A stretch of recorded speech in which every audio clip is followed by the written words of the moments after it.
ჭავჭავაძის ცენტრის დამფუძნებელი ნინო კალანდაძე მინდა მოვიწვიოს სტუდიაში. მადლობა მას მოსვლისთვის, მოგწანდით. ჩვენ რამდენიმე საკითხს ვისწრებთ, თუმცა პირველ რიგში იმაზე შეცდომების აღიარებას, ეგრეთ წოდებული შეცდომების აღიარებას, როგორი ლოგიკური ამ შემთხვევაში გამოხმაურება აქვს იმ მხარისგან, რომელიც საქართველოს ინტერესების საწინააღმდეგოდ ფუნქციონირებს საქართველოს ტერიტორიაზე, ხომ?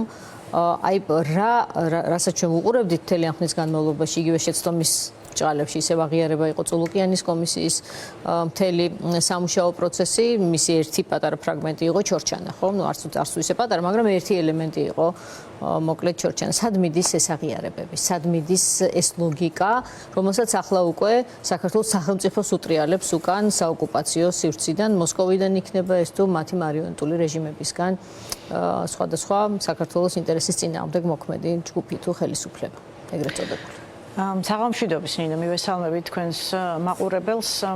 სამწუხაროდ ბოლო 13 წელიწადმა და ივანიშვილის მმართველობამ საერთოდ არ დაგვიტოვა რესურსი თუ სივრცე მოქალაქეებს ოდნავ მაინც დაუშვათ, რომ მათი რომელიმე ნაბიჯი გზავნილი პოლიტიკა რამე ეტაპზე იყო კეთილსინდისიერი და სახელმწიფოებრივი ინტერესით ნაკარნახევი. ამიტომ მე მგონია, რომ ყველაფერი, რასაც ისინი აკეთებენ, რაც ითქვა კომისიის ფარგლებში, რაც ითქვა მანამდე, იქნება ეს დაწყებული 2013 წელს რუსი ჯაშუშების პოლიტპატიმრებად გათავისუფლებით, დამთავრებული იმ ანტისახელმწიფოებრივი გზავნილებით, რომელსაც 2025 წელს ყოველდღიურად ვისმენთ, არის აბსოლუტურად მიზანმიმართული პოლიტიკის ნაწილი და პოლიტიკის შედეგი და სრულიად ლოგიკურად მივდივართ იქ, რაც წამოიწყო ივანიშვილმა 13 წლის წინ. და ჩემი ღრმა რწმენით ივანიშვილი როგორც რუსული პროექტის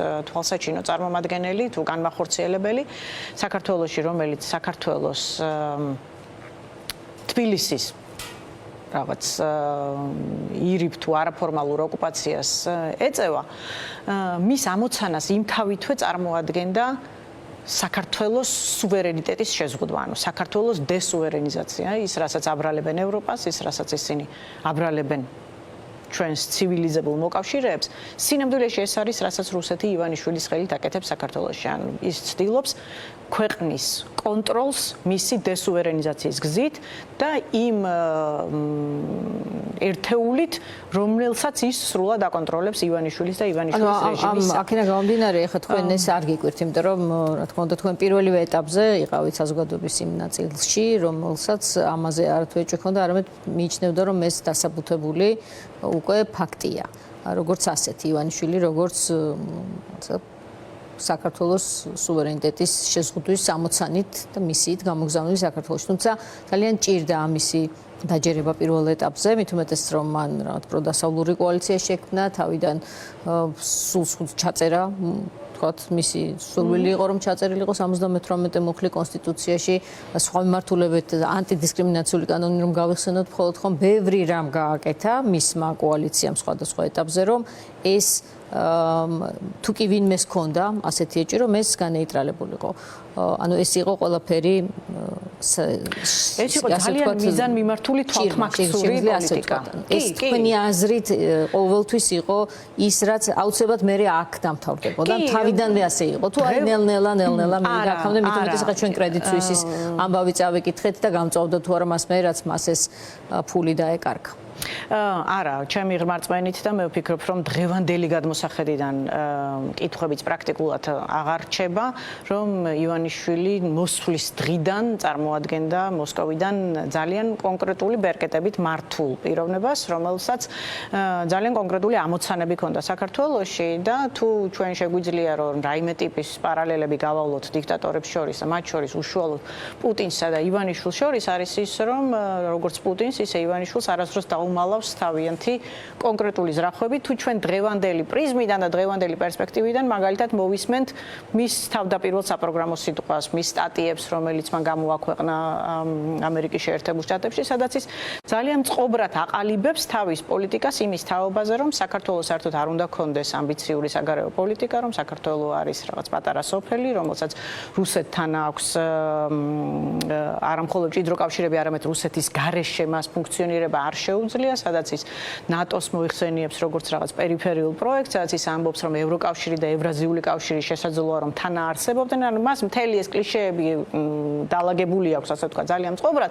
უბრალოდ გეთანხმებით იმაში, რომ მაშინ კონტექსტი იყო განსხვავებული, წინასწარ განწყობა იყო სხვანაირი, ეს შეფუთული იყო სულ სხვანაირად, ამ ეგრეთ წოდებული პროდასალური კოალიციის ჩარჩოში, რომელიც მან ძალიან თანმიმდევრულად და საკმაოდ სწრაფად ჩამოიშორა, სწორედ იმიტომ, რომ მის ინტერესში აღარ შედიოდა პროდასალური კურსის შენარჩუნება და მან ძალიან ფორმალურ და ზედაპირულ სანახაობად შეინარჩუნა ეს ვითომ პროდასალური კურსი, მაგრამ როდესაც საქმეზე მიდგა და რეალურად გეოპოლიტიკური სურათი შეიცვალა და საქართველოს მართლაც დაუდგა რეალური შესაძლებლობა, რომ 2030 წლისთვის გახდეს ევროკავშირის წევრი, ხედავთ, რომ ყველაფერი გააკეთეს მათ იმისთვის, რომ რაც გვაქვს, ისიც ვერ შევინარჩუნოთ, ან კანდიდატის სტატუსის ვერ შევინარჩუნოთ და ის სიკეთეები ვერ შევინარჩუნოთ. რატო ამხელა შესავალი, იმიტომ გავაკეთე, რომ მე ვფიქრობ, რომ არც ეს შეცდომების აღიარებებია შემთხვევით. ეს არის ძალიან კონკრეტული ნიადაგის მზადება, ჩემი ღრმარწმენით იმისთვის, რომ ეს დესუვერენიზაცია ქვეყნის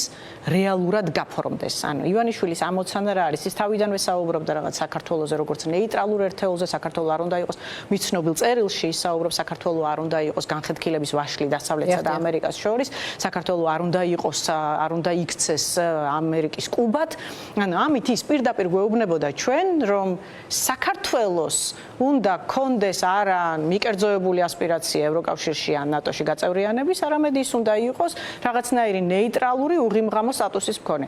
ამაში კი შეფარული არის ის ძალიან ვერაგული გეგმა, რომ საქართველოს საერთოდ არ აქვს ნეიტრალურად ყოფნის ფუფუნება. სწორედ იმიტომ, რომ საქართველოს ნეიტრალიტეტი იმას გულისხმობს, რომ იმას დაიმარტოხელებს რუსეთი. ეს ნიშნავს იმას, ჩვენ ევროკავშირსა და ნატოში იმიტომ გვინდა, რომ ჩვენ უსაფრთხოების გარანტიები გვჭირდება იმ ტერისგან, რომელიც ჩვენს ოკუპაციას ახდენს, იმ ტერისგან, რომელიც ჩვენს თავს გვესხმის, რომელიც საქართველოში ომებს აწარმოებს, სწორედ იმიტომ, რომ ამ ბერკეტები კონტროლის შეინარჩუნოს თბილისზე.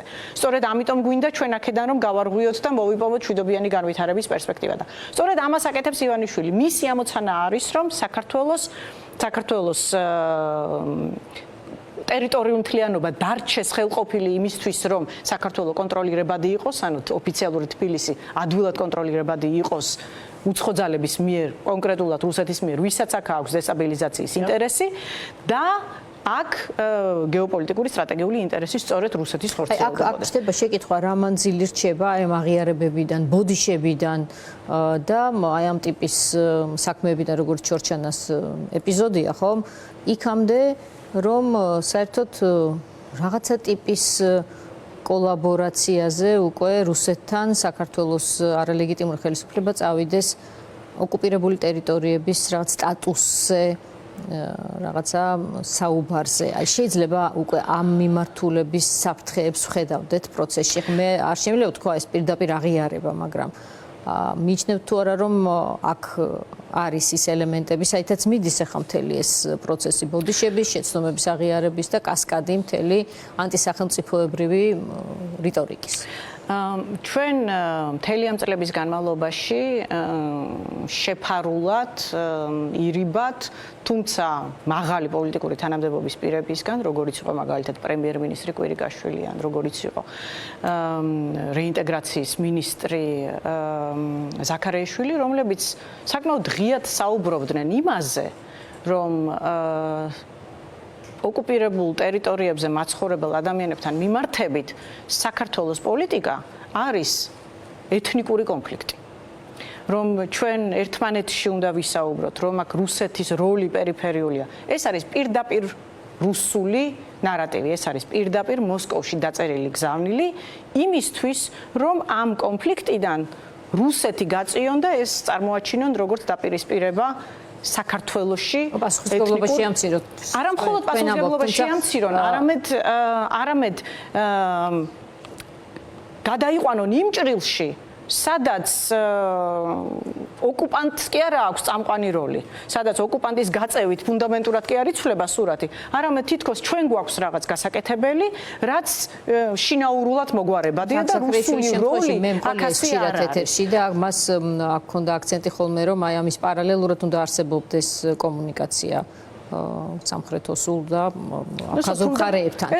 ამაზე ქონდა ხოლმე მას აქცენტი. შესაძლოა, მაგრამ ამის ადამიანურ ურთიერთობებზე ასე ვთქვათ, რომელიც ჩვენ არანაირი ადამიანური ურთიერთობების შესაძლებლობა იქ არ აქვს, თავის ვერ მოვიტყუებთ.